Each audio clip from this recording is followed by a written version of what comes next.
مرحبا ترحيبة بأهل المواجب الأصيلة، عد ما لاحت بروق وعد ما حنحن رعدها. يا هلا باللي لقاهم يشفي الروح العليلة، يا وجيه النورها كالشمس لاجت بكبدها. يا وجيه النورها كالشمس لاجت بكبدها.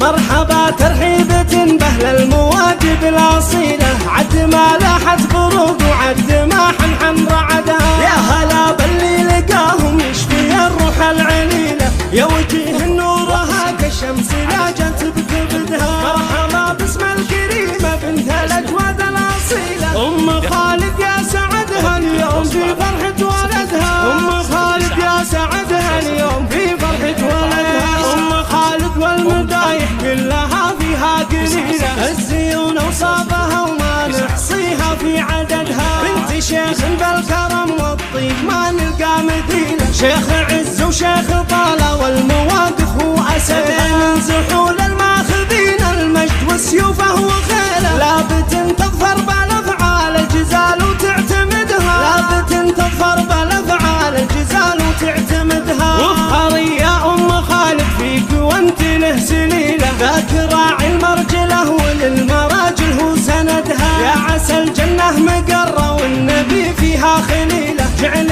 قبره روضة في كل أوقاته يردها. وانت اخت اللي لهم فالناس مقدار وفضيلة، القروم اللي لكل الناس ما تكسر مددها. القروم اللي لكل الناس ما تكسر مددها. وابو خالد هو كريم ومن ضحاطيح القبيلة، العريبين الجدود ومن ساكن لا عمدها. وثري الترحيب باللي قتل فاشعون وشيله، مرحبا بضيوفنا عد النجوم وما بعدها. مرحبا بضيوفنا عد النجوم وما بعدها.